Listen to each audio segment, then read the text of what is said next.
السلام علیکم ورحمۃ اللہ وبرکاتہ۔ دوستو، کل ہم نے حضرت سعید بن عامر جمحی رضی اللہ تعالیٰ عنہ کی لازوال داستان کو پڑھا۔ آج ہم ایک اور صحابی حضرت طفیل بن عمر دوسی رضی اللہ تعالیٰ عنہ کی لازوال داستان کو پڑھنے جا رہے ہیں۔ حضرت طفیل بن عمر دوسی رضی اللہ تعالیٰ عنہ زمانہ جاہلیت میں قبیلہ دوس کے سردار تھے اور عرب کے قابل ذکر شریف اور گنے چنے بہادروں میں ان کا شمار ہوتا تھا۔ وہ ایک ایسے مہمان نواز تھے جن کے بارے میں عربی میں کہا جاتا ہے لا تنزل له قدر عن نار ولا يوصد له باب امام طارق يطعم الجائع ويؤمن الخائف ويجير المستجير۔ مہمانوں کی بہت زیادہ آنے کی وجہ سے ان کے یہاں کھانے کی دیگیں کبھی چولہوں سے اترتی نہیں اور ان کے دروازے آنے والے مہمانوں کے استقبال کے لیے ہر وقت کھلے رہتے۔ وہ بھوکوں کو کھانا کھلاتے، خوف زدہ لوگوں کو تسلی دیتے اور پناہ طلب کرنے والوں کو اپنی پناہ میں لیتے۔ ان ساری خوبیوں کے علاوہ وہ نہایت سمجھدار، ذہین، بہت ادب والے اور اچھے شاعر تھے۔ اس لیے وہ کلام اور شاعر کے اچھے برے اور صحیح غلط کی تمیز میں کافی سمجھ رکھنے والے تھے اور وہ ایسی بات کرتی جو بہت اثر رکھتی۔ حضرت طفیل بن عمر رضی اللہ تعالیٰ عنہ اپنے قبیلے کے علاقے تہامہ کو چھوڑ کر مکہ معظمہ کے لیے روانہ ہوئے۔ یہ وہ وقت تھا جس وقت حضور صلی اللہ علیہ وسلم نے قریش کو ایمان کی دعوت دینا شروع فرمائی تھی اور قریش مکہ نے مخالفت شروع کر دی تھی۔ رسول صلی اللہ علیہ وسلم حق و انصاف کے ساتھ لوگوں کو ایمان کی طرف دعوت دے رہے تھے، جبکہ کفار قریش ہر قسم کے طریقے استعمال کر کے اس دعوت کی مخالفت میں لگے ہوئے تھے اور لوگوں کو اس دعوت سے دور رکھنے کے لیے بیڑی چوٹی کا زور لگا رہے تھے۔ مکہ مکرمہ پہنچ کر حضرت طفیل رضی اللہ تعالیٰ عنہ نے محسوس کیا کہ وہ کسی ارادے اور تیاری کے بغیر لڑائی میں شامل ہوتے جا رہے ہیں۔ نہ تو وہ اس مقصد سے مکہ آئے تھے، نہ حضرت محمد صلی اللہ علیہ وسلم قریش کے درمیان اس لڑائی کا انہیں اندازہ تھا۔ اس وجہ سے اس لڑائی سے متعلق ان کی نہ بھولنے والی اور عجیب و غریب داستان سننے سے تعلق رکھتی ہے۔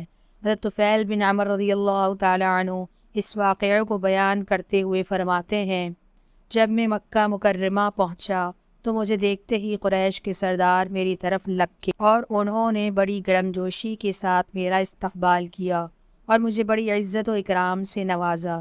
پھر ان کے بڑے بڑے سردار اور معزز لوگ میرے گرد جمع ہو گئے اور مجھ سے کہنے لگے، یا طفیل انک قد قدمت بلادنا وهذا الرجل الذي يزعم انه نبي قد افسد امرنا ومزق شملنا وشتت جماعتنا ونحن انما نخشى ان يحل بك وبزعامتك في قومك ما قد حل بنا فلا تكلم الرجل ولا تسمعن منه شيئا فإن له قولا كالسحر يفرق بين الولد وأبيه وبين الأخ وأخيه وبين الزوجة وزوجها۔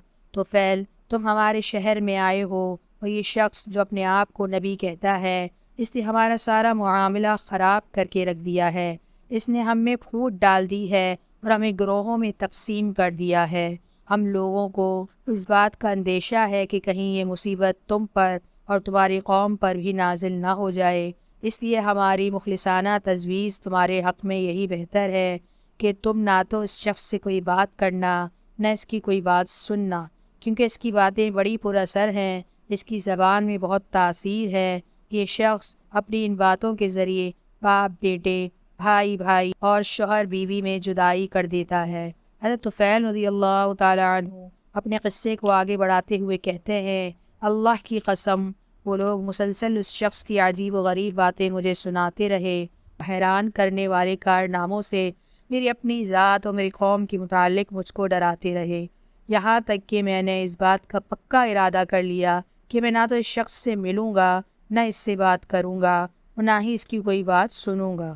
جب میں خانہ کعبہ کے طواف اور اس پہ رکھے ہوئے ان بتوں سے برکت حاصل کرنے کے لیے مسجد حرام میں گیا جن کی ہم عزت و احترام کرتے تھے، تو اس ڈر سے کہ کہیں محمد صلی اللہ علیہ وسلم کی کوئی بات میرے کانوں میں نہ پڑ جائے، میں نے اپنے کانوں میں روئی ٹھونس لی۔ چنانچہ جب میں مسجد میں داخل ہوا تو میں نے محمد صلی اللہ علیہ وسلم کو کعبے کے پاس کھڑے ہو کر نماز پڑھنے میں مشغول پایا۔ ان کا طریقہ عبادت ہمارا طریقہ عبادت سے مختلف تھا۔ وہ منظر مجھے اتنا اچھا لگا اور ان کے عبادت کے اس طریقے کو دیکھ کر میں خوشی سے جھوم اٹھا۔ میں بغیر کسی ارادے کے آہستہ آہستہ ان سے قریب ہوتا چلا گیا، یہاں تک کہ ان کے بالکل نزدیک پہنچ گیا، اور اللہ کو یہی منظور تھا۔ ان کی زبان سے نکلنے والے کچھ الفاظ میرے کانوں تک پہنچے، چنانچہ میں نے ان سے ایک بہترین کلام سنا اور اپنے دل میں کہا: ثقلتک امک یا طفیل انک لرجل لبیب شاعر وما یخفی علیک الحسن من القبیح فما یمنعک ان تسمع من الرجل ما یقول فإن كان الذي يأتي به حسنا قبلته وإن كان قبیحا ترکته۔ طفیل، تمہاری ماں تمہارے سوگ میں بیٹھے، یعنی بڑے افسوس کی بات ہے کہ تم ایک سمجھدار اور عقل مند شاعر ہو۔ تم بات کی اچھائی اور برائی کو سمجھتے ہو۔ آخر اس شخص کی باتیں سننے میں کیا حرج ہے؟ اگر اس کی باتیں اچھی ہوں گی تب پھر قبول کر لینا، اگر بری ہوں گی تو انہیں چھوڑ دینا۔ دوستو، کل ہم جانیں گے حضرت طفیل بن عمر دوسی آپ علیہ السلام سے جب ملیں گے تو ان کے درمیان کیا بات ہوگی۔ اگر آپ کو یہ ویڈیو پسند آئی ہو اس کو لائک کر دیں اور چینل کو سبسکرائب کر دیں۔ السلام علیکم ورحمۃ اللہ وبرکاتہ۔